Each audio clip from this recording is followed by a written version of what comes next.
In here in 1721, nothing too exciting in the events phase, not even a remix. The mercantile phase, the Dutch had enough money to go triple. The English matched them, going triple themselves.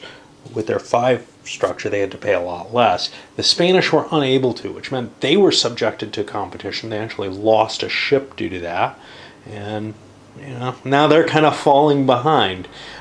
It's just one of the factors. If you can knock out the Spaniards, well, then it becomes harder, even more so, to kind of constrain the Dutch or the English, for that matter. Both can make good points. And of course, since the Dutch made the most, they got 2 political points. The English, by surpassing the I'm wondering if I give them 16 points or 15, because they should be up 2. They got 20 last time, which meant they were here, and they lost 2, so they should be up here. Okay, yeah, there was an event, actually. There was a revolt over here, which cost them 2 prestige because it was successful.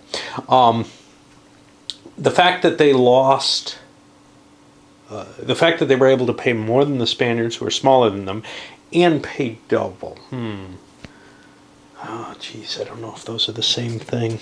Oh, damn it.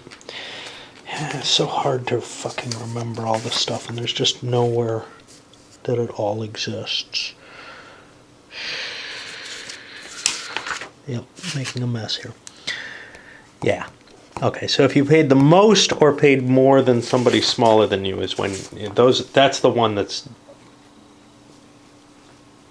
it shares the point. Okay, so Holland paid the most and they paid double, so they got 2 points. England paid double and more than somebody bigger than them, so they got 2 points. Spain was beaten out by somebody who paid more than them. England actually paid triple, but they paid double, so they end up standing even, which means we've actually got, the English still kicking up there at the high end, but the Dutch creeping their way right back up. The only way to hose them is to keep hitting them in war. And who can get an advantage on them other than England? Well, maybe Prussia can. If both England and Prussia are kicking at the 10 points, it doesn't really matter that one's doing some commercial activity too. Of course, that means everybody else has to start cranking points in order to finish anywhere in the running. And in particular, what we're worried about here is Russia, as we enter the diplomacy phase. Russia is probably the most capable of forming some sort of real policy that's not already kind of set. France, they just don't have the economy yet. They have to get rid of a couple of things. They have to get rid of those pensions. They want free trade so that they can get land grants next time, because they need generals. And you'll see the English kind of squeezed into those now that they're profitable. And Spain, who's very happy with the status quo and doesn't want to shake it up, they're going to get a lot of points this period. Maybe enough if they could only gain ground with their commercial to have them actually be, maybe not in the running, but in an interesting position. They're only 20 points behind England. They probably shouldn't lose ground, but they're going to lose ground if they don't advance their prestige, because their total point value is something like 20 points. That's 4 turns. Of course, peace turns can advance us quickly through the era and subvert that. And I mean, no matter whether you play this game by the rules where all those points would be coming, that would be, of course, I'm making up the rules about the end of periods. So, victory, what does it mean? It's just something to help guide you in your actions in the game. Unfortunately, that guidance doesn't really correspond. Like in Empires in Arms, like in EU, if you actually tried to handle the victory conditions there, it doesn't really correspond with what the goals of the countries were at the time. Even if the victory points are aligned as they are here, with Spain having certain desires, Yeah, but they also have desires to knock the Dutch down because the Dutch have lots of points. Whatever that means. It's troubling. It really is. It's as troubling as another game that I was hoping to see here, but I don't think I do. There it is. History of the World, or the Britannia games, where, political in the moment decisions are being made based on this sort of glory that other things have had. So, you might have, oh, geez, blue is in India. Well, he's doing pretty well. I guess the Romans are going into India instead of the Mediterranean. Oh, okay. I don't mind that there's a possibility the Romans might go into India instead of taking over the Mediterranean. I do mind what the rationale for it is, and that's the problem I have with all of these games that take this kind of big view is, man, weird stuff's happening, but it's not happening for reasons that make any sense, right? Yeah. One thing I realized last turn, the whole Polish alliance, not last turn, but a couple of turns ago when the English made the Polish alliance, Poland doesn't necessarily have the right to declare war. I'm sure that Russia and Austria and Sweden had no real opposition to Poland joining that war. Really, it's just padding their points. But conceivably, if two of them didn't want that war to happen, they could step in and prevent Poland from exercising their duties under an alliance. Now, France, England, and Prussia could, of course, not call Poland and thus not break the alliance. Also, when an alliance is broken, I seem to remember, I know this is how I've handled it, but I seem to remember the rules actually state that you can immediately reform the alliance without the missing member. You get no gain in political points, but you have this right to maintain the alliance at that point. Anyway, that's just my thinking there. Okay, diplomacy. I forgot about the stupid disassociation of minors in a peace turn, which could come into play there. See, they have this weird thing where the diplomacy phase, which is just chatting, happens, then the neutrality phase, which is where the minors come away, and then the political phase. I've started the political phase, where you actually do things.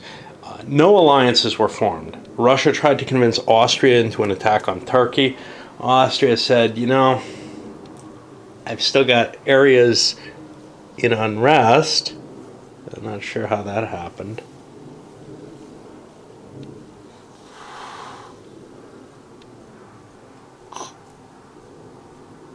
Yeah, I'm not sure why those are in unrest. That should be gone. The only war that could have caused unrest recently was against the Dutch. But anyway, Austria just does not have much of an army, and this is their best opportunity to do so, but the fact that they refused it, well, Russia doesn't want to go to war with Turkey right away on their own. They kind of want to see what's going to happen. The English tried to declare war on Holland, and they failed their die roll. So that means we'll be going into another peace turn next turn. This game could be over fast if no more wars happen.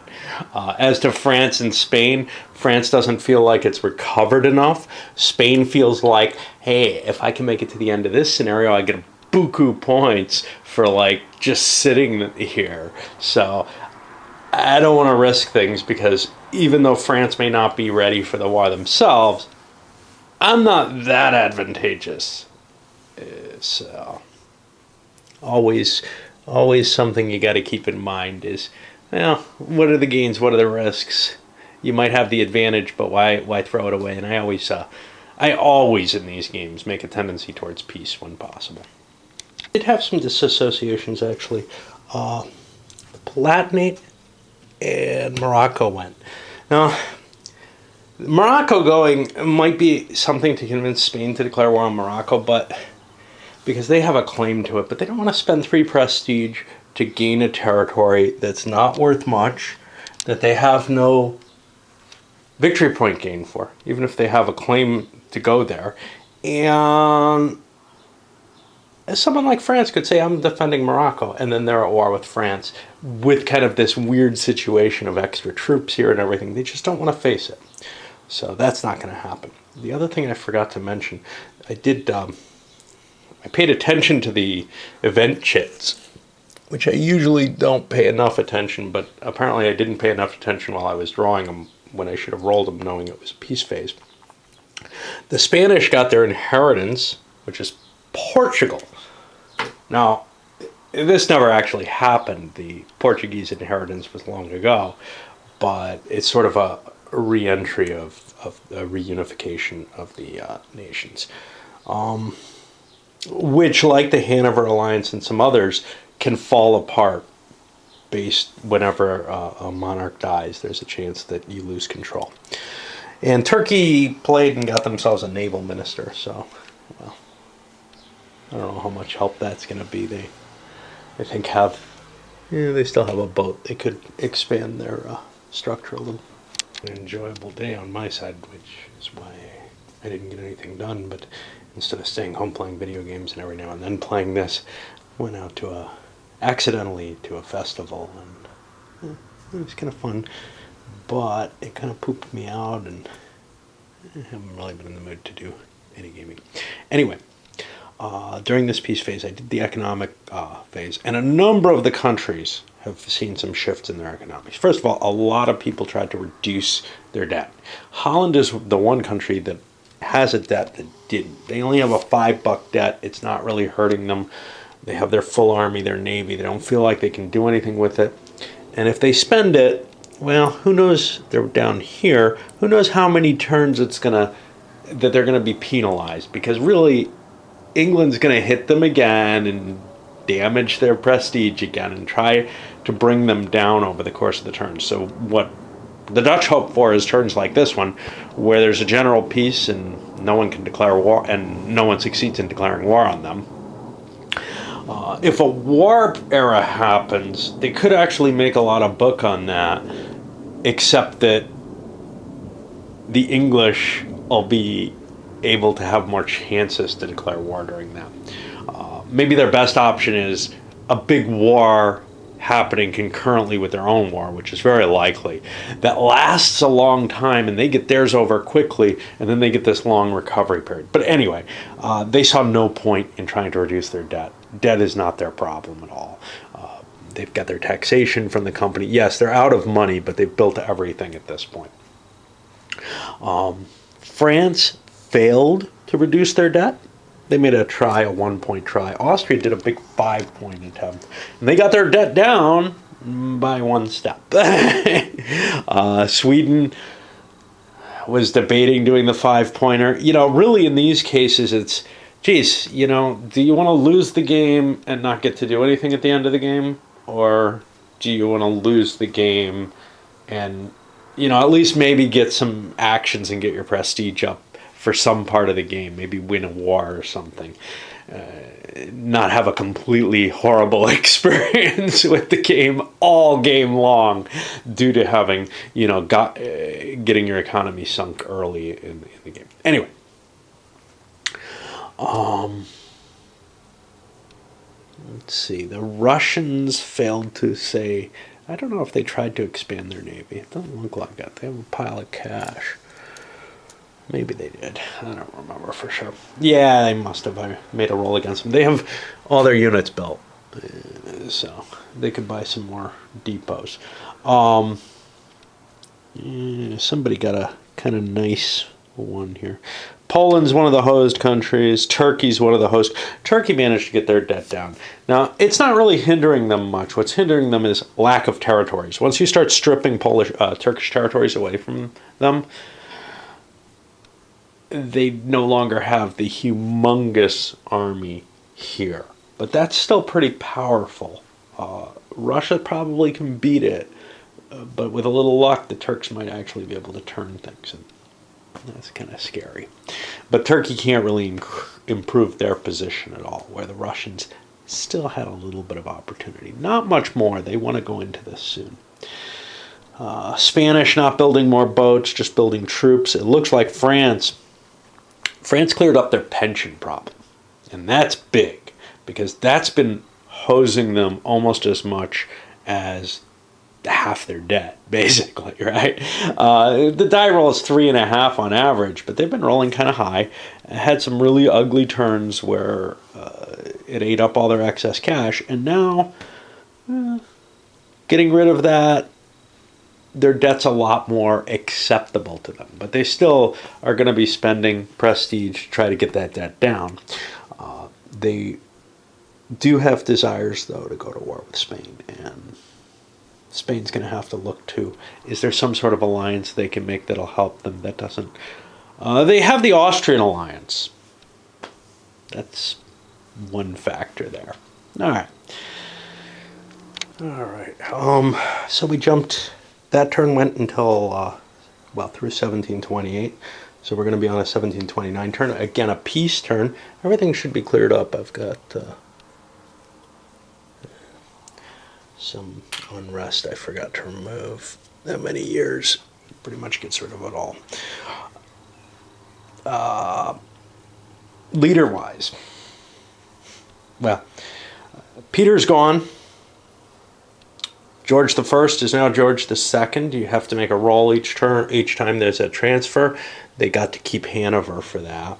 Not all. So, for example, Schleswig stays Prussian no matter what, but like Hanover and Portugal have to be checked. And again, in order to find out what has to be checked and what doesn't, and what the chances of it are, etc., well, you either have to write it down somewhere, and that's what I've done here, where I have like ex-Portugal to indicate that every time I lose a monarch, I gotta try to remember that.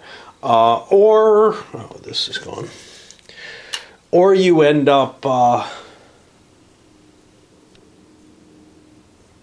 having to continuously look in the event itself, which is tough to reach in this game. All right.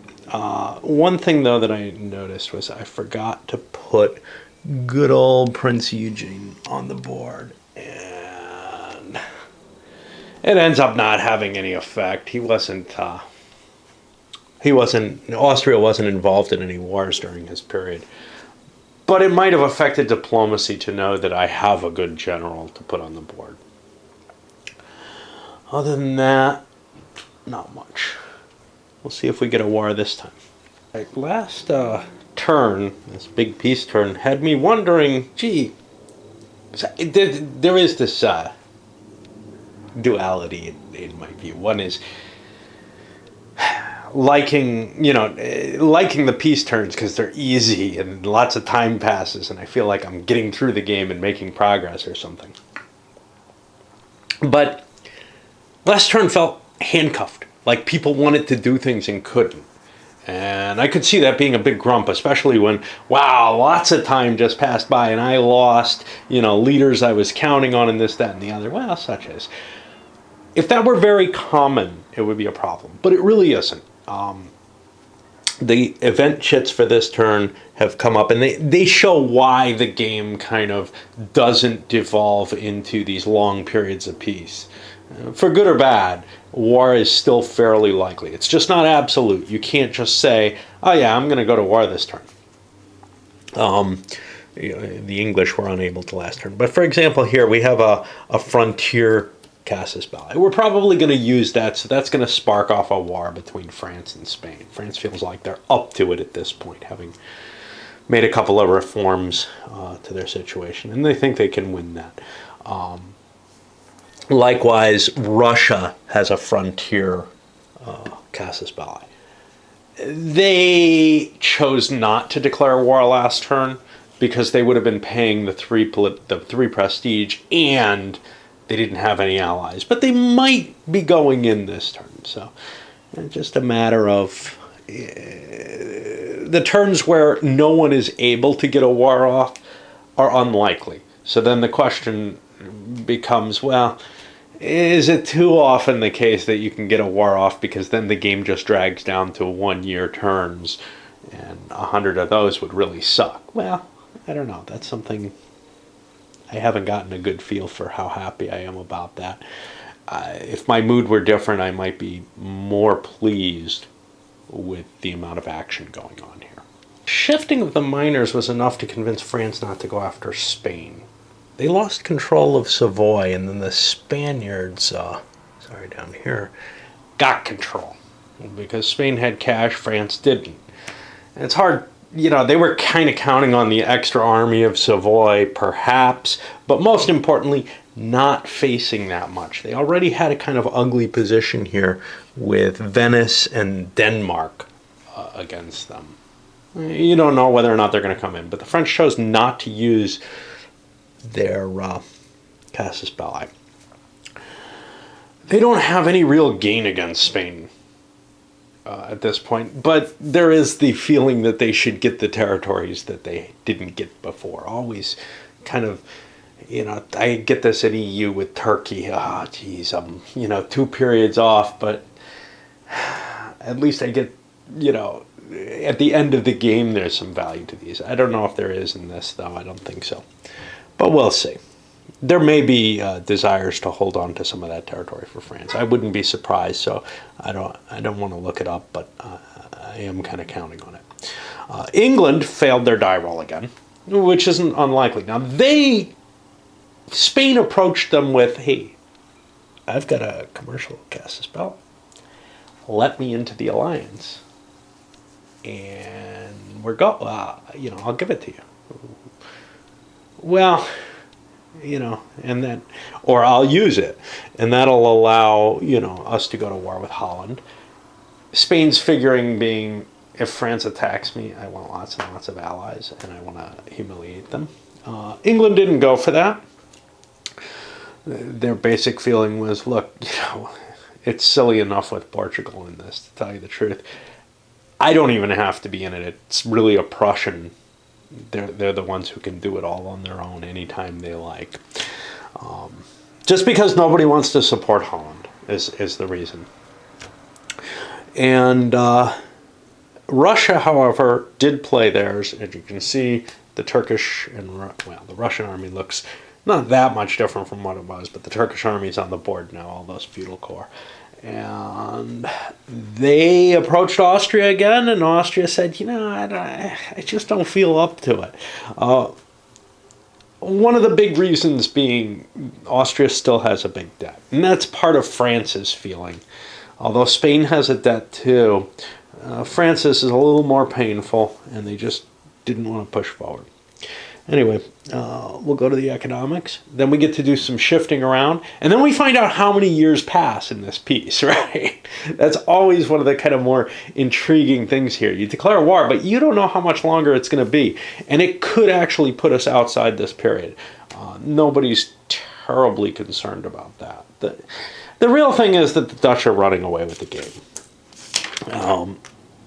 But they're only 40 points ahead of the English here. No one else is in a really good position to win it, however. And I suspect with the power of the mercantile advantages to give victory points, that's going to be pretty common to see whoever wins the mercantile war end up in the strongest position. It's just so many extra prestige points through the course of the game. And obviously, I think that would be much worse during peace terms. For the economic situation, the Swedes with their pestilence had to actually downgrade their military. Not wipe it out completely. Another buck, and they would have had to, though, or else take loans. And that's, loans mean when you're already right at the bare bones position, that would mean almost nothing, almost no ability to go forward. The fact that they had some, they switched their taxation from the company over to the national treasury, gave them a little bit of leeway. They were able to get the extra buck And that's what they needed to survive. Otherwise, they would have to take out a buck, which would cost them 20% interest, which is a buck a turn. They could have taken out $5, but of course that could get frittered away more quickly. So they could actually, take out the rest of that interest's worth of loan over the course of several years. But they're just in this hopeless position. Poland building up a little bit, they're also pretty hopeless. The French are glad that they did not attack this turn, not just because of the political situation before, but also now that they don't pay that pension, they're able to build units at a somewhat higher rate. So they were able to build a better quantity of units. Actually, more better quality. They built a cav and an artillery instead of just a couple infantry each turn, and infantry as well. Turkey, barely able to sustain that humongous force. They end up with a buck left over, but they don't have anything to do with their money, so that's okay, I guess. What is this guy? Oh, a naval minister. Yeah, they could be building ships, I guess. Not too helpful there. Anyway, now really the Russians and Turks get to position themselves, and here's the interesting thing. Because we're at war, the English might get another shot in at the Dutch next turn. As tensions rise and issues start happening and things get compressed, France might want to go to war next turn, or they might build up more rapidly. So just because, a war was not declared at the end of this during this peace turn, doesn't mean that there won't be subsequent wars cropping out during the Russian-Turkey war. It's only when everything's at peace that you know that you might get a die roll worth of years go by. The time dilation that happens in a pre-war turn like this. This is a peace turn, and there probably aren't, too many that are not either war turns or pre-war turns. But this is a peace turn, and it ended up getting kind of a high roll. I got 14 years on it.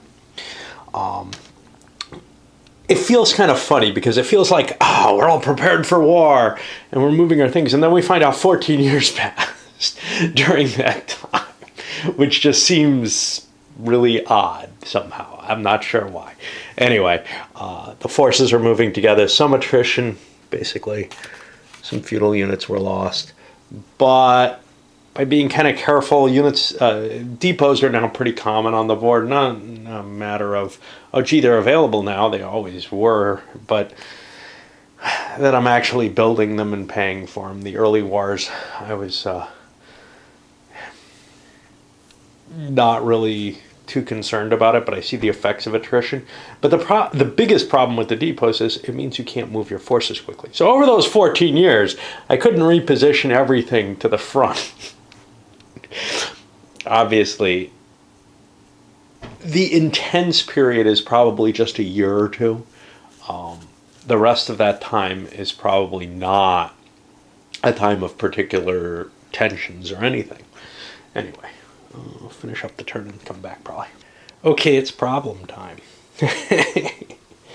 That 14 years shot me completely through scenario 6, the Polish succession crisis, which only goes from 33 to 37. Here's what I'm going to do. I'm going to forget that it happened. I'm going to say it does not exist. Because, first of all, most of the events for it don't have a whole lot. They could be replicated by the game itself. So, for example, if Poland drew a succession counter or something like that. Nobody's planned for the victory conditions or anything of it. Nobody's done anything. So the only thing I could really do is either trigger it now, but have the victory conditions prior, or just score the victory conditions and ignore it. Or ignore the victory conditions and trigger it now. I don't know. Or maybe conflate it with the current scenario, but it doesn't make a lot of sense. And it's not that big a deal that it doesn't. It does cost Spain some points. Remember, they've been collecting points. Well, but not as many. Instead of the big 20 or 30, I scored the I scored the people for the last era. And not only did they get their scores, but Russia got 5 points for their territory. Spain got a total of 20 points because they got points for each of the areas they controlled that they lost during the Spanish succession. And then Turkey got 10 points for holding on to Hungary for so long. Spain's gain would be smaller this time. It would be a 10-point gain that they're losing because of this skip of time. But that's okay. They actually get it in the next one anyway. I mean, clearly, people who are in a good position when time flies fast are losing. If I ignore those victory conditions, they're losing the rights to them. Is that reasonable? You know, they made it through the era. See, here's the thing. There's less turns, so everybody's going to get less points if you pass through peace. But with the alliance, you know what? I'm gonna give the points. All right. So for this one, the Polish succession. Yeah, I mean, like it really matters. The Polish succession. The problem is there is not going to be a Polish succession war. We're going to be hitting into the Austrian succession war here, though. Possibly. Poland should get points based on the Polish succession. Countries get points based on the Polish succession. I don't want to play with that. The succession crisis just didn't happen. But Austria, no. Spain gets 5 for control of one of these regions, and then 5 more for all of them. So they'll get a quick 10 points. Turkey's going to get 5 for Serbia and 10 for the Hungarian regions, and Russia's going to get 5. And I'll add those in. I'll come back in a moment to talk about the Austrian succession crisis, which we are going to be playing, because that starts in 1740. Yes, we passed into it a little bit, but it goes as far as 1753, getting us to the 7 Years' War era. Thing with those additions, Holland's still in the lead at 619. Spain is actually next at 580. England at 571, and then 540 for Turkey? Turkey, no, I see a 545 there for Prussia, who's gaining points by tagging along with the English. Okay, but now, and here's the thing, the game probably would never get the kind of shake-up that it does in the difference between the Austrian succession and 7 Years' War without some external event to take it. Is that good or bad? You know, I don't know. Honestly, I feel like with a Prussia player and an England and a France and an Austria, those alignments should almost fall out naturally. And if people break the alliances to reform them elsewhere, the game kind of structures so that can happen. But we'll see. Maybe I'm not sure if that's how this is going to work out. Okay, so for the Austrian succession, what's special here? Prussia's going to start this scenario with a casus belli against Austria. Sweden's going to have one against Russia. These are free casus belli, though. So Sweden, who's watching the Russian army withdrawing in a revolt up here. Actually, that revolt's gone. That revolt's gone because this was a peace turn. Yes, it just showed up. But it was a long enough peace turn that it got rid of the unrest as well. There was a bunch of unrest in Russia. But they kind of dodged the bullet on it because in the first turn of a war, or the turn prior to a war, I don't know if you can get the unrests, but if you can, they usually will disappear, which is what happened here. Okay. So this is a specific restriction on Austria-Sweden. I'm not going to play this out as though somebody had to draw the event. There is going to be an Austrian succession crisis because we hit the time in this. The Polish succession, we can just assume that passed without a crisis because it happened during a peace period. Okay. And let's see. Now, theoretically, this should be linked to Austria's monarch dying, as it would be in EU. England gets a free casus belli against Spain. Wow. Are all of these reasonable? Like the Swedish and English one? You know, this is where it starts getting kind of weird, because I almost feel like these are going beyond the nature of the event itself. The event itself is the Austrian succession crisis. England does not gain a casus belli against Spain for this. Sweden does not gain a casus belli against Russia for this. This is to set up an interesting scenario. And I'm beginning to feel like trying to incorporate these scenarios into the campaign to give the campaign a little bit more structure and flavor is not working well. However, is it fair to just rely on events to drive the succession crises? To just rely on, I don't know if there are end game victory conditions. I don't recall any, but who knows? Like, the campaign game sort of doesn't exist as a formal scenario. That's the problem, which is why I'm trying to make one up. It's got a write-up for it. Yeah, here we go. Enrico starts talking about garbage and starts paging through the rule book. You know it's going to be problems once that starts happening, right? As long as I can ignore the rules, it's okay. So this is the grand scenario. And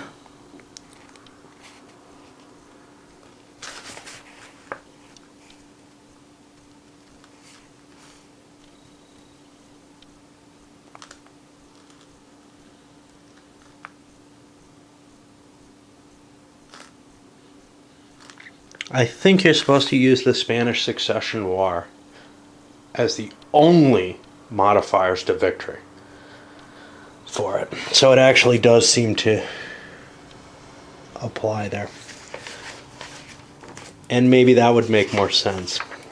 Because I'm feeling like, this is all stuff that could have come up in events.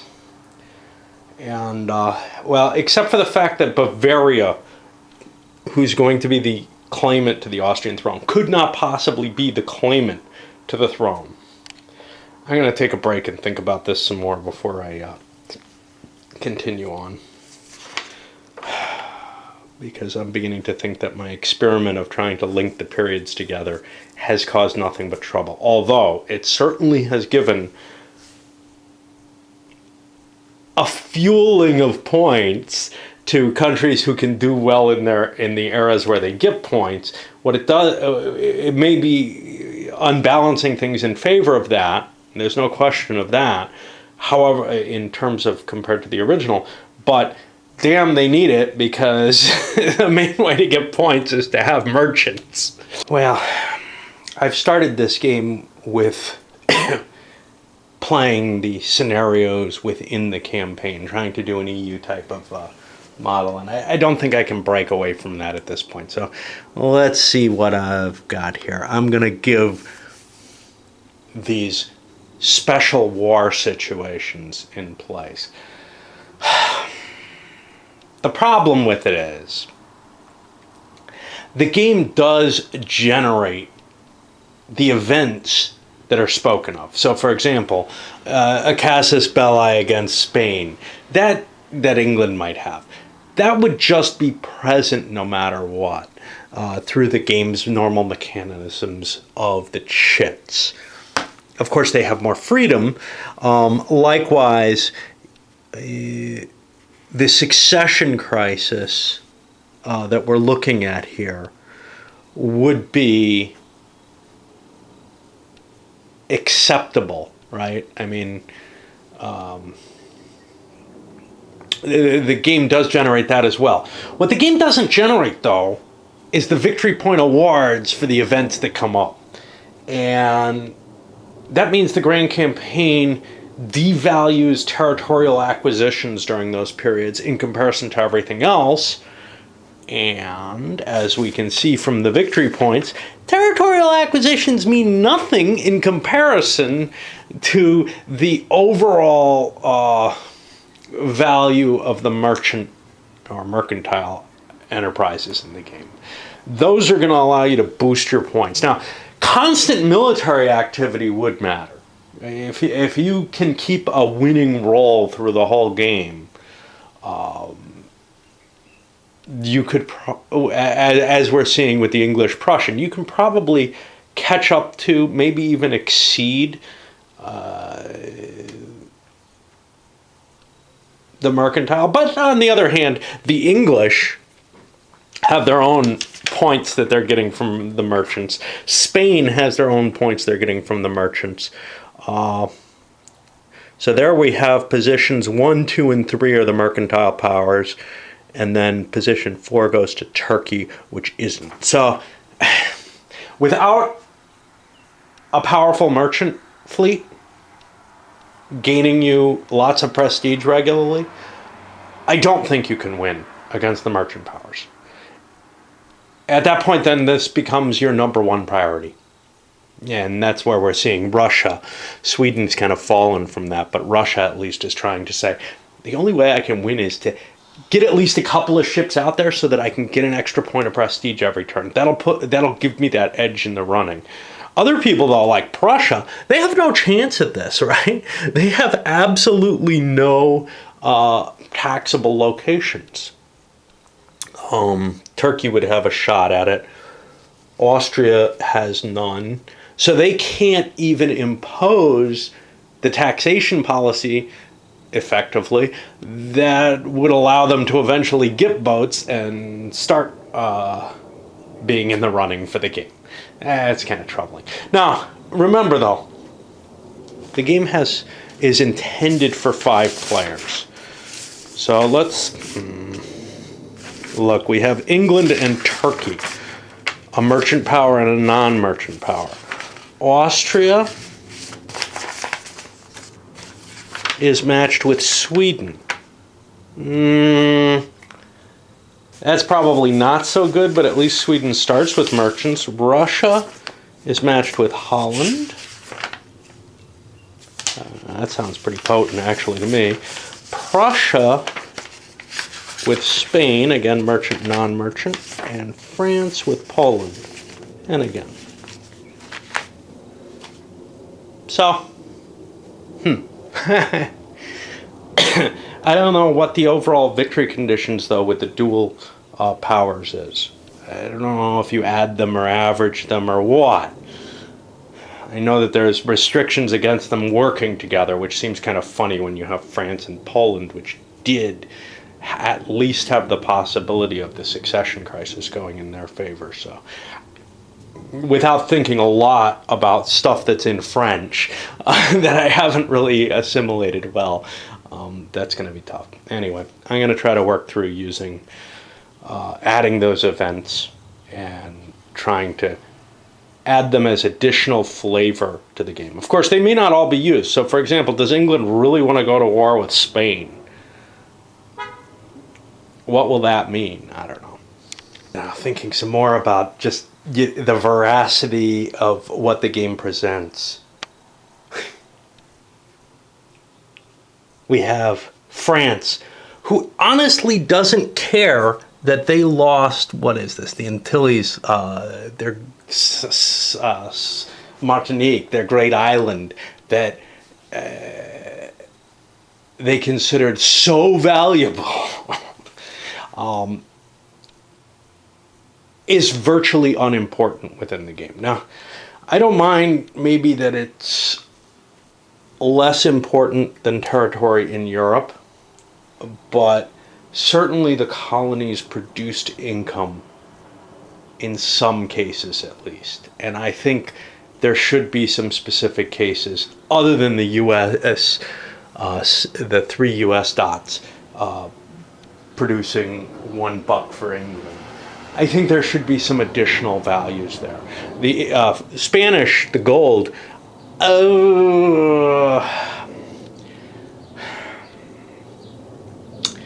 so if Spain actually if Spain can get out of the exclusive, the gold becomes unimportant and doesn't play a special role. And when it is playing a special role, that special role is to depress their commerce, which is kind of reasonable, but they may not necessarily even want to service their gold because it isn't the highest valued location. So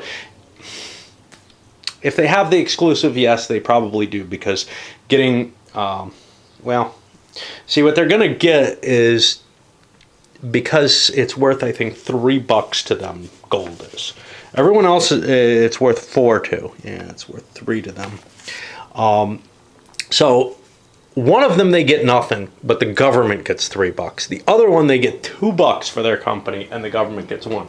That means for what is really one of the most important things in the game, the mercantile side, they've got 2 ships that, if they use for this, they're getting $1 each on. It's guaranteed, but that's not enough to overcome the structure cost, right? You need double to hit the structure cost. So they've got 2 ships that are getting a total of $2 for them. They probably don't even want to service the gold if they have the exclusive, unless things get very competitive. But they're certainly better off getting out of the exclusive, because then they can actually use that gold, presumably, or other people will be using it, and thus diverting shipping away from other places where the Spanish are more interested. Anyway, there's just a lot here that I think doesn't really work together. It almost feels like the game was designed. I like to think of this idea, and I think this applies to so many games, of guys sitting around, maybe smoking a joint, just kind of that feeling of, oh man, yeah, this would be cool, without thinking it through completely. I'm not saying that doesn't produce cool games or interesting ideas. It certainly does, but it may not produce the historical accuracy that you really desire out of what should be a historically based game. But like such designs, there are often little bits of cleverness hidden in it. I just pulled the events, and the Industrial Revolution comes up. Can't come into play because we're at war. Same with Edict of Nantes, although I think I cheated with that. The revocation. That means England in particular wants to prevent wars on the continent until they get the Industrial Revolution. They want to try to keep Europe peaceful. Did they particularly? I think to some extent that does fit some of England's goals. They tried to avoid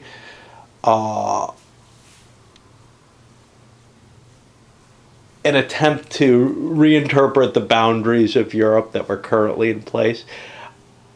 I can't think of a case where they were on the offensive side of an alliance, where they were trying to trigger a war, actually.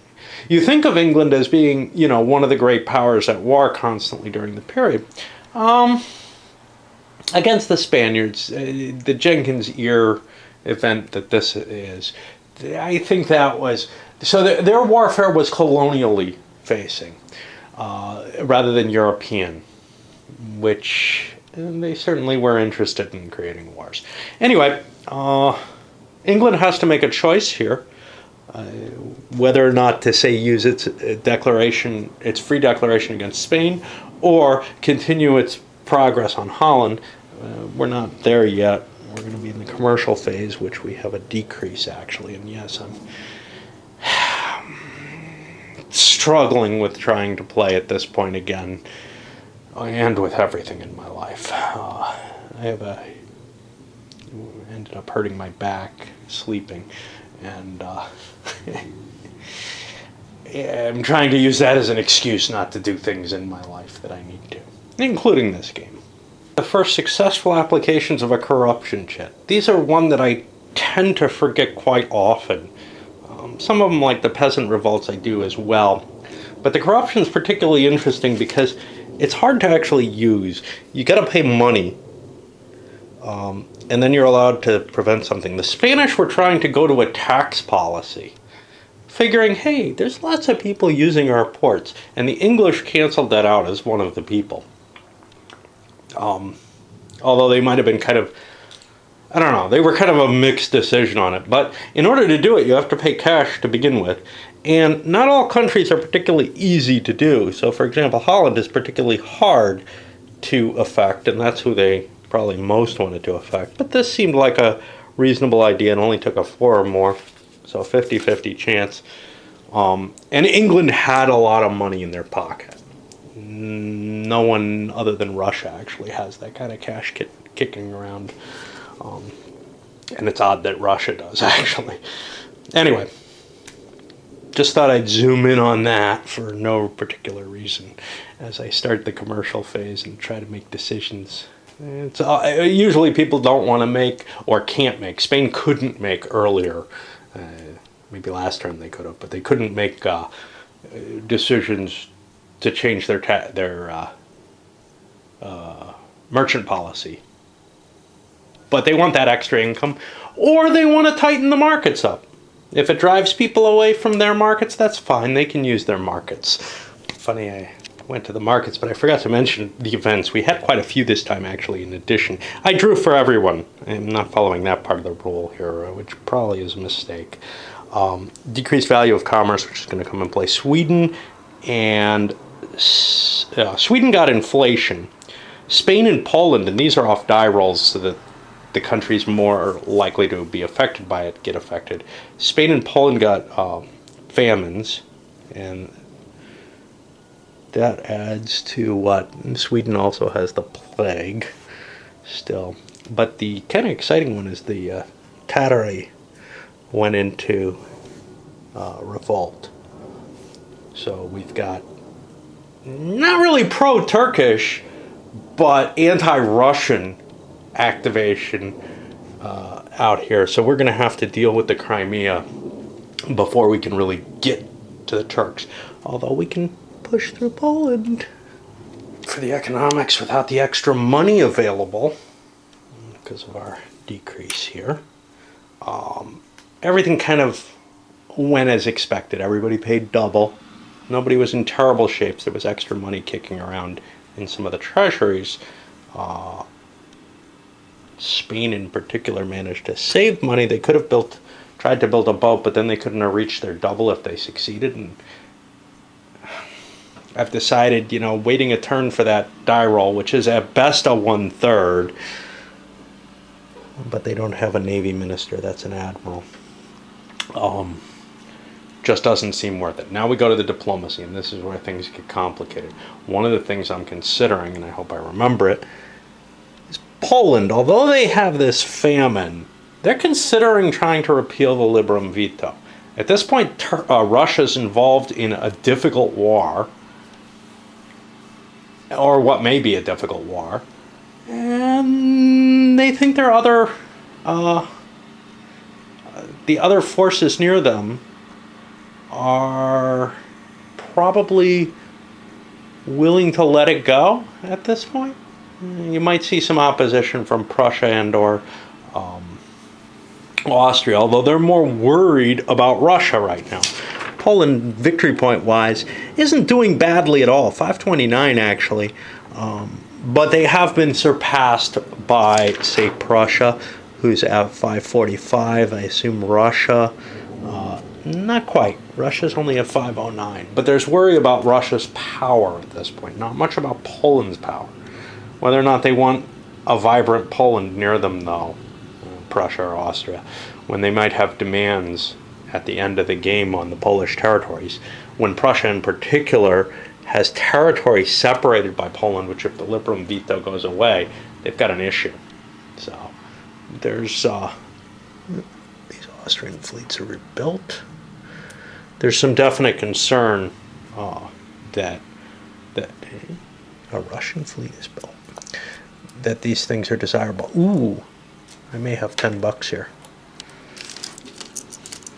Nope, not quite. Next turn, the Russians get to build, or try to build, a merchant fleet. looking at the succession crisis rules, which have specific rules to handle Austrian and Polish succession crises, I feel like the choice to play the events of the scenarios is definitely a bad one in terms of going very much against the intention of the rules. These crises are set up in such a way to kind of provide that same event as a random event. I see two problems with this, and this is a problem I have with, there's a variant to EU where you use historical rulers.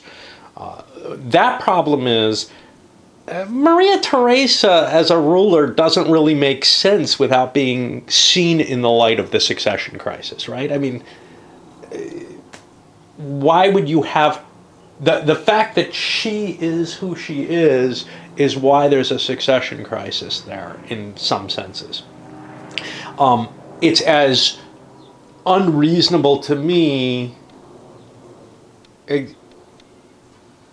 It doesn't make sense to me to not fix the two together, which is to say, it's the fact that there's a female coming to the throne, the imperial throne, not the Austrian one, that causes an issue here. So whoever she is, what makes up her existence is what causes the Austrian succession crisis. So you wouldn't get one at random, and you certainly wouldn't get one in the midst of someone's reign or whatever. That's an issue that I've always had kind of a difficulty with by linking the things together.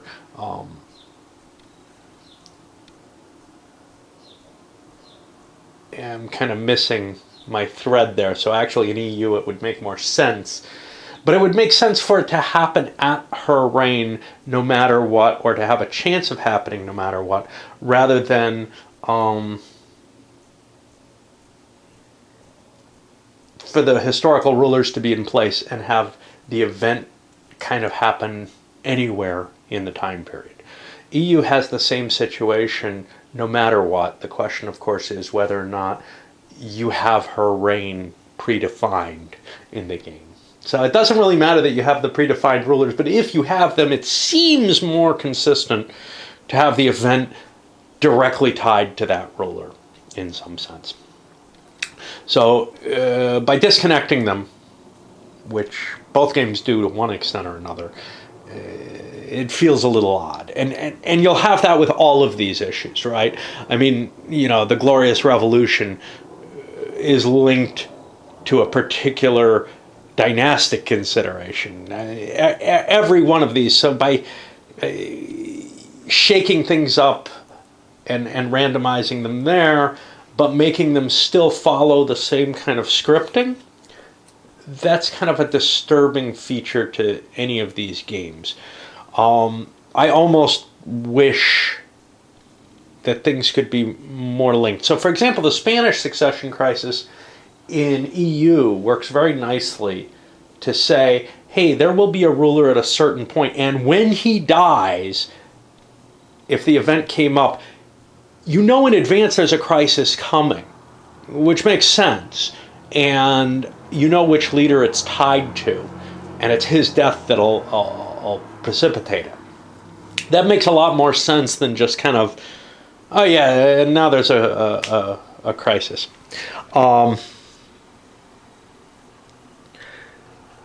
Anyway, those crises, though, could be, it's conceivable there could be a pretender or something at a time outside of the coronation moment itself. So there's a little bit of leeway there. It's just some of these didn't. So, for example, the French troubles in EU, the period of the French civil wars, those kind of seem like more of a structural issue in France. It doesn't really matter who's on the crown. Anyone could have precipitated that kind of conflict because it's really a religious civil war, just like the English Civil War. It doesn't really matter who's on the throne. Whoever's on the throne probably would hold to the Elizabethan religious compromise, more or less, and thus, attempt a more Protestant reaction there. Anyway, what I was saying when I started babbling here was that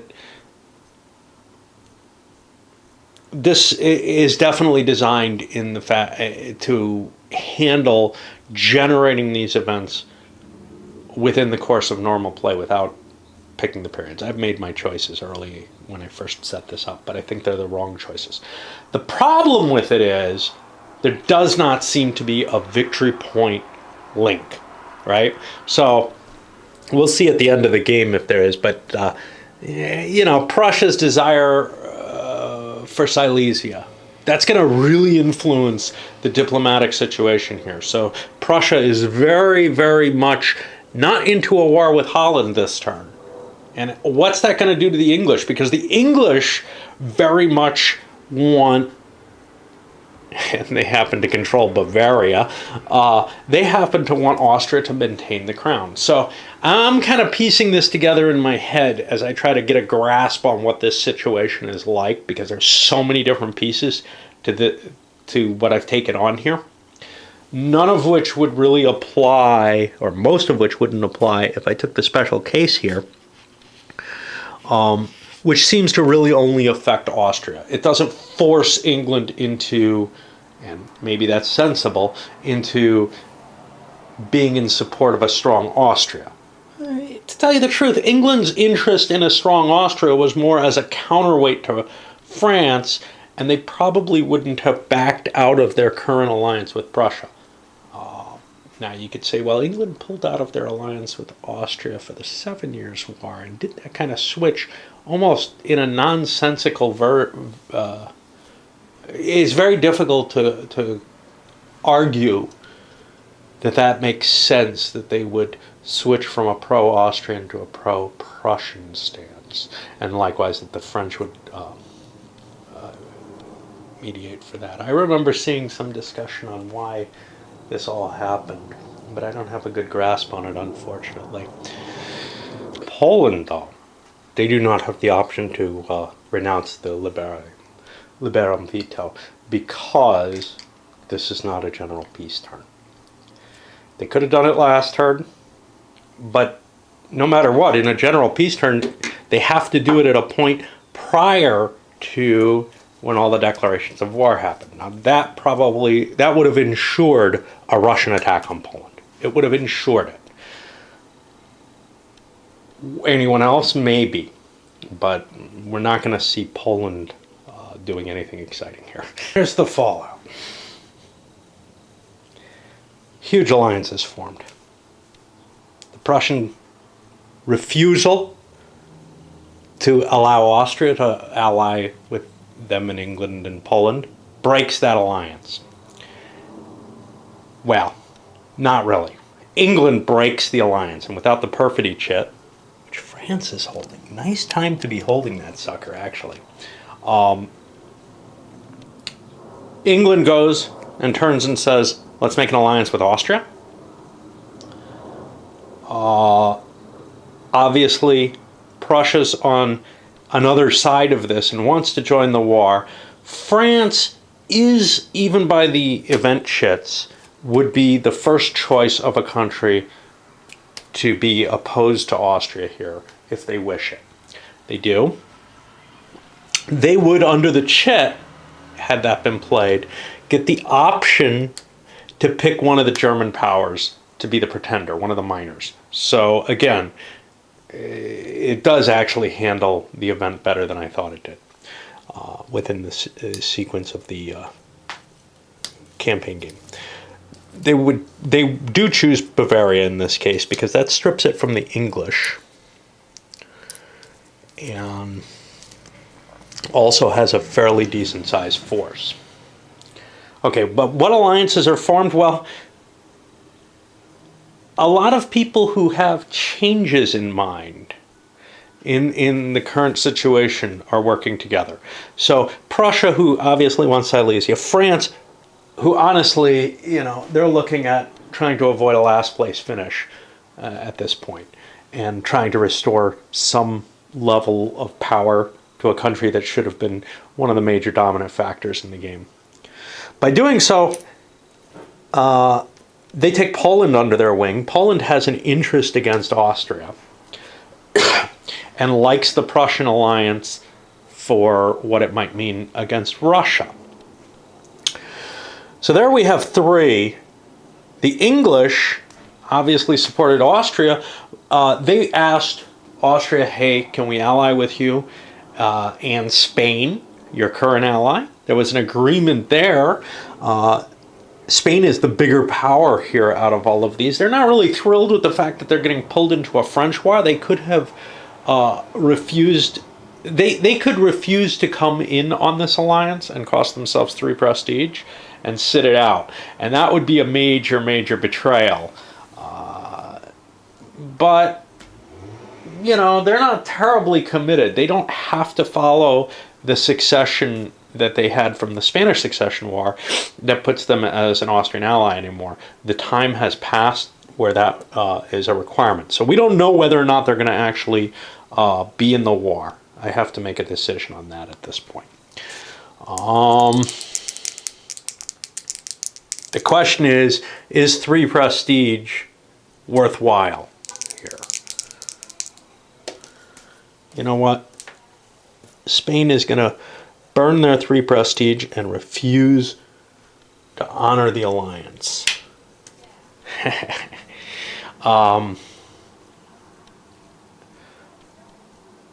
England is going to accept the alliance, though. However, they're facing major opposition, including, of all things, Holland. As soon as this Spanish-Austrian-English combination was formed, Holland offered their services to this whole game.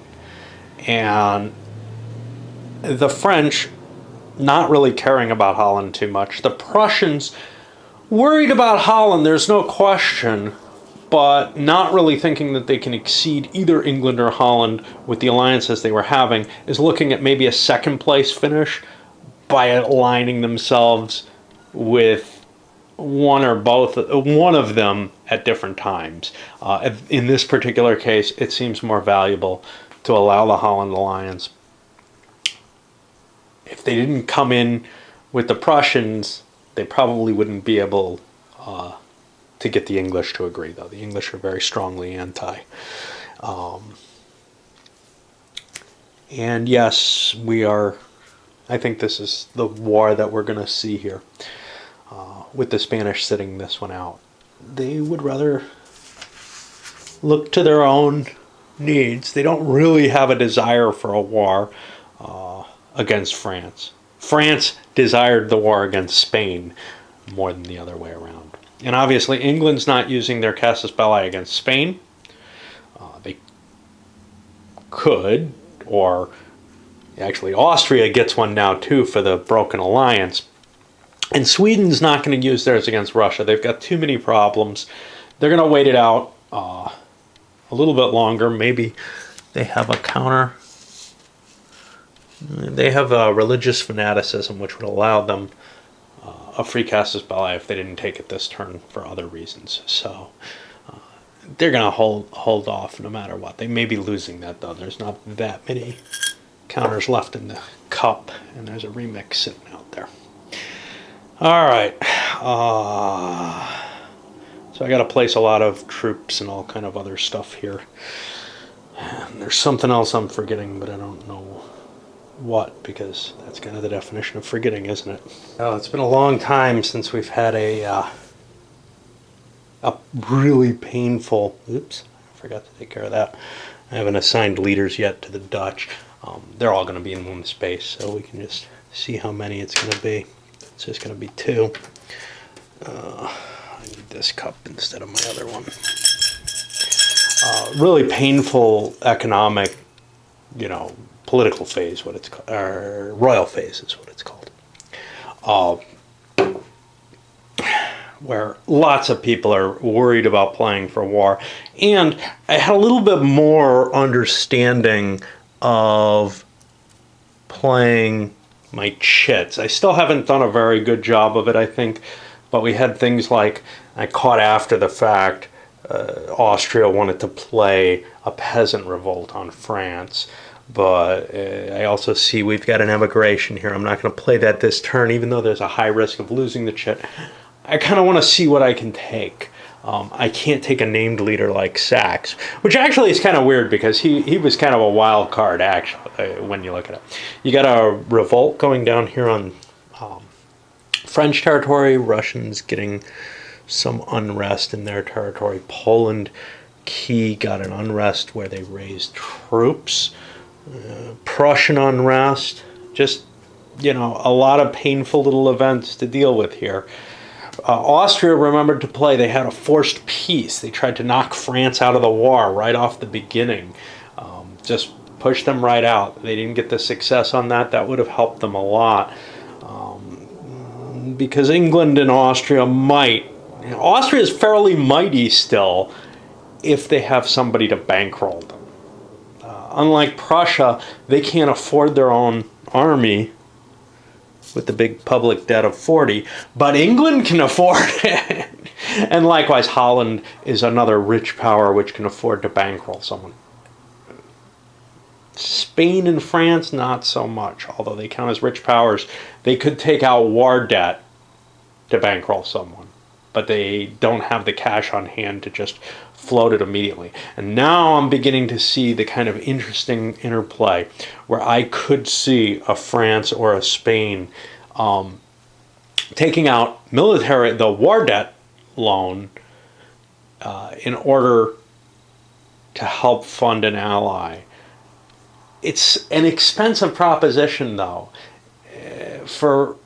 I believe it's an automatic. I don't remember.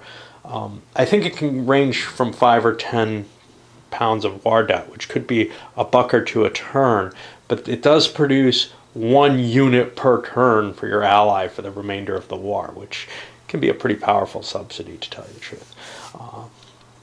Unfortunately, those subsidies weren't always available. Which is to say, Sweden, for example, received those subsidies. There were times when France did not pay the subsidy because of their own economic difficulties. Or that they were withheld for negotiation purposes. Maybe, for a year or two at a time, there would be difficulties getting sufficient subsidies. So this system doesn't really accurately reflect that, as well as maybe just handing cash would. But it is a nice kind of compromise because you can hand cash anytime you like, but there are times when you don't have the cash to hand it, and you could take out your own war debt and hand cash for that too, which is another opportunity there. I don't know, just so many different ways to do it, to transfer resources in this game, that it's not absolutely clear that there would ever be a time when you really want to use that subsidies rule. I'm trying to look for it in my head without being fully aware of what it is. I believe it's a die roll with a good chance of creating some debt. But maybe it's guaranteed debt. These powers in play, there was a good deal of naval action, actually. The Dutch tried to set sail. To what end, hard to tell, but they had a larger fleet than either of the English squadrons. And the English intercepted them and ended up defeating them with a major victory, killing 3 ships to 1. Then on the English side, the Prussians gathered with the Polish Navy here, for whatever value that is. Then the French actually went out, tried to transport troops to India. That failed. An attempt to take Madras or whatever from the English. And they also tried to do some privateering here and here. They were caught. A couple of squadrons of 2 English ships each went into play there. And then the English also spread out and did some privateering of their own and managed to take down one of the Dutch ships, giving them an extra buck. And now we go to the land phase. Well, with and a military phase to the extent that this turn is turning out to be. The French have put down revolts over here. They gathered forces, marching them into the Lorraine. They didn't find anything there. The Dutch moved into Zealand. The Prussians have Hanover under siege and have pretty much cleared up a couple of English stacks that were kicking around. Remember, the guy who declares war in this case gets to be the first alliance for the first turn. Prussian troops gathering for the invasion of Silesia, but Frederick had not very many forces with him, so he wanted to stack things up. During that time, though, he can see the Bavarians under Saxe and the Poles under unnamed dude have cut off the Austrian army there, so he's going to have a fairly easy way of getting in there. Them coming in here, the Russians pushing into Turkish territory, capturing that, and then also trying to reduce some of the revolts, but not necessarily being successful everywhere. Now we go to the second stage of the game, of the military phase. Now, it's really looking ugly for the Austro-British alliance. Not clear with Turkey yet. They haven't really engaged, but without Spain being part of that alliance, it's just not looking like it's going to hold up. And of course, Spain didn't want to be in a risky war. They saw no reason to. France is probably going to turn against them at some point soon, but the effects of a war, seeing the unrest and now desolation there,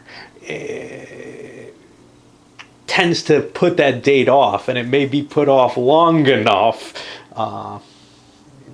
that we get through most of the game without having to face them. We push into autumn. Try to explain what happened. Nothing too exciting. The Austrians piled up their forces. Now that looks impressive, but most of that's artillery or some leaders. It's actually not that much bigger than these, but they don't know that. It just looks like a mighty big stack that they're very worried about.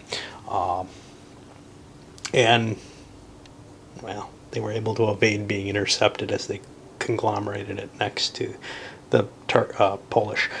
The Turks also have a big stack. That's a really big stack, actually, even though it has some artillery. It's larger than the Russian stack, but you can see good Russian leadership. The leaders managed to the Russian managed to intercept some of the Turks in there. Forgot about this guy. I wonder what he's doing out there. Some of the Turks out there and destroyed one of the armies to their benefit here on the track. And now, like I said, we go into the autumn turn, and, well, we get to reassess who gets the initiative now. The Russians are still going to have it over here, but I'm not sure these guys will. I think so because they have the Dutch on their side. Oh, wait, England and Prussia, which is one on each side. Those are the big boys. So, I don't know quite how ties are resolved, if they go to the next highest or if it's just a die roll.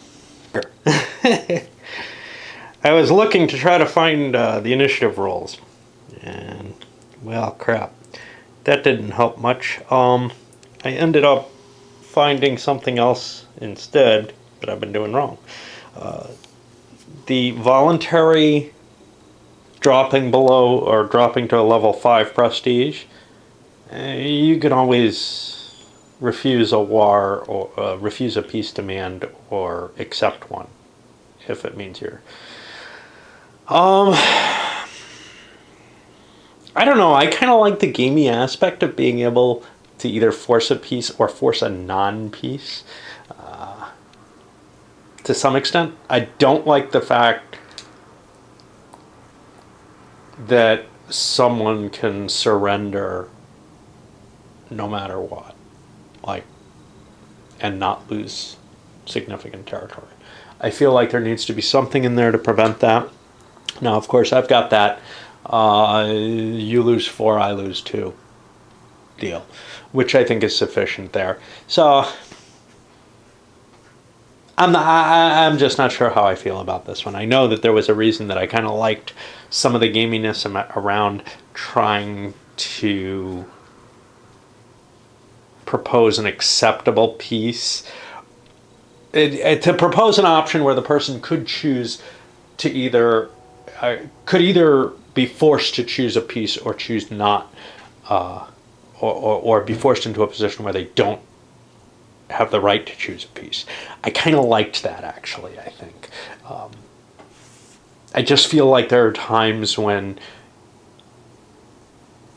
it was difficult to achieve a peace, or when a country was particularly constrained for it. But, well, there are, I'm sure, as many arguments against that view as otherwise. I'll keep looking for the initiative. Got that wrong, too. It's a die roll. You know, basically, this is, I think, the kind of stumbling about that I did with EU when I first started, and maybe La Grande Guerre. And then just kind of came to all right, I understand what the rules are as I've kind of morphed them, and I should not look at them because they'll just contradict what I'm playing and screw with the whole thing. And, you know, that just, when the rules are this badly organized, and I think EUs probably are this badly organized, close to. Well, no, not in general, but there are places where they are. I think the only real answer is make them up and don't look back if you can help it, because the more times you look back, the worse it's going to be. Now, the thing with EU and with La Grande Guerre is I've played them enough times that I've got sort of this fixed impression, and this I'm still doing that struggle through, and I also do think this is a little worse. Naval actions, chasing each other, mainly privateering action, although the Dutch did come out and try to offer battle. They didn't get it. Prussian and Polish privateers hunting the Dutch? They can't hunt the Dutch. The Dutch are their allies. Son of a bitch. Alright, they should be hunting English.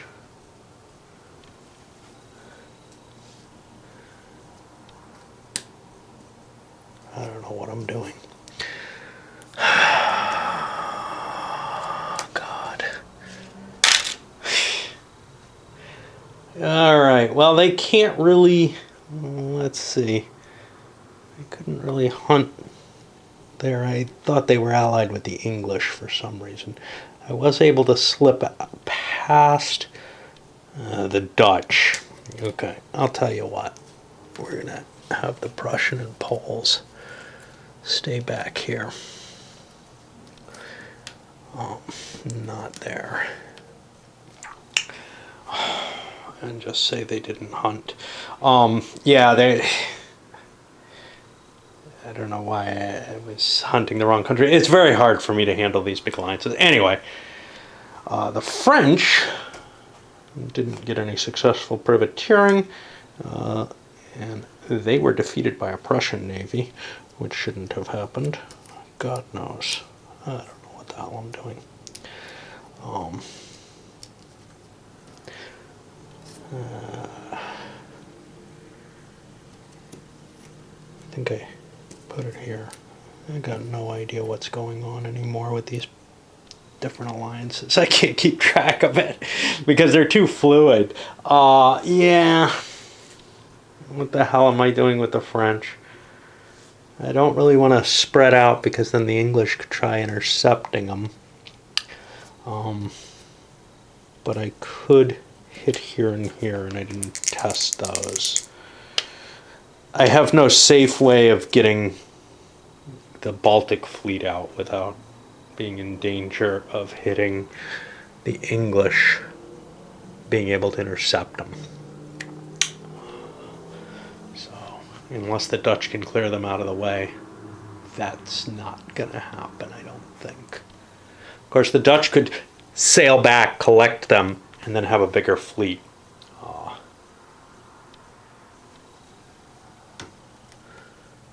Which, if we do that, then the English have a chance to intercept, which they do, and we'll have a battle there. I'll come back in a moment. That turned out to be a major Dutch victory, killing Anson, driving off three of the English ships at a cost of one Dutch ship. So even the naval war is not going too well for the Brits at this point. Although they've got a large fleet here they can gather up and try to counteract that with. But they had the initiative and chose to go first this turn. So, and again, I'm using the die roll now. If I can learn the rolls, I'll use them, or if I can catch them, I'll use them, I guess, sometimes. Who knows? All right. It's on to the land phase, and I need another break. Something kind of interesting happening here. The Turks have this humongous stack that they got together, but it has one of these supply depots in it, so it can only move one space. This is the first time I've really tried moving these huge stacks with a depot. That presents an interesting problem because the Russians were able to withdraw from it, and it only had one movement point. It can't chase. Normally, if you engage a big force, you're allowed, it's allowed to withdraw one space, but it's only allowed to do one reaction move in a turn, so you can catch up to it and probably hit it. You still have a chance only to hit it. And if you don't have a revealed leader, that's at best 50-50, but, well, it is 50-50. But, with the trying to operate with the depot to reduce your supply losses, your attritions, wow. That takes away your ability to attack, actually. You can advance slowly, but you can't charge forward the way I've been doing for the most part in the game. Now, what does that mean? Well, it probably means the Russians are going to gather quite a force and try to strike it with good leader and hope that they can, defeat that probably larger force and then turn the tide against the Turks. But had the Turks been able to catch just part of the Russian force, it would have been a bad situation for Russia, I think. Not a lot's happening from the Allies' point of view. The Austrians tried to pin the Poles down and failed. But elsewhere, going back to the Russian-Turkish situation, the Russians gathered up enough forces to get them above the 10 chart. With a better leader and higher quality troops, all the odds should be in their favor. Huge Turkish army doesn't particularly help them. It was way bigger than 10, like up above 13, where it actually has even higher morale losses. But it outrolled the Russians, not in the first round, but in the second round, significantly enough. By causing more losses, it meant the Russians broke instead of the Turks, even though both sides would have broke at once. The Russians decided to withdraw, and they actually suffered a rout. They're all the way back here because they couldn't stack anywhere else, with a loss of a couple of their artillery as well, along with, that was a major battle, so a decent swing in the prestige. I've still got to go with the Grand French alliance here and figure out what's going on with that. That's I think we're going to see suing for peace there pretty soon. Although the Austrian force defeated the Poles, they were revealed to be something of a paper tiger. That's mainly artillery and supply depots in there, and Sachs tried to then hit them and failed. He wasn't going to try otherwise, but they had basically intercepted the Polish army and got a victory off of it. Now the question, of course, is, well, this is the end of this round. Austria currently has lost their capital and most of their territory. They didn't have money to build fortifications. They used up most of England's money building troops. England kept a couple of bucks hoping to support the supply situation. If England could get their troops on the continent, this wouldn't be completely one-sided, but, England facing really three land powers here. Even with Austria's help in terms of troop production, it just doesn't look like it bodes well. Ooh, I forgot to check to see if the French caught either of these forces. There are no fortresses in either space, I don't think. These would be free because they're miners. So let's make a quick check to see if the French can catch either one. And they actually catch both, so I'll handle those battles as well. The sieges, the Prussians captured Hanover, and that's going to be a hell to pay because they're going to demand that as a a condition of the peace from the English. And the English losing Hanover can't be a good thing, right? France taking both Lorraine and the Palatinate. Now, these are English and Austrian, respectively. There's a lot of demands for land going on. It can't all be met. Prussia's going to want Silesia, but they also want Hanover. Which one do they want more? Well, probably Silesia, because it's worth a little more. But France is going to want Lorraine, and they're going to want the Palatinate. Poland, I don't think they have a land demand.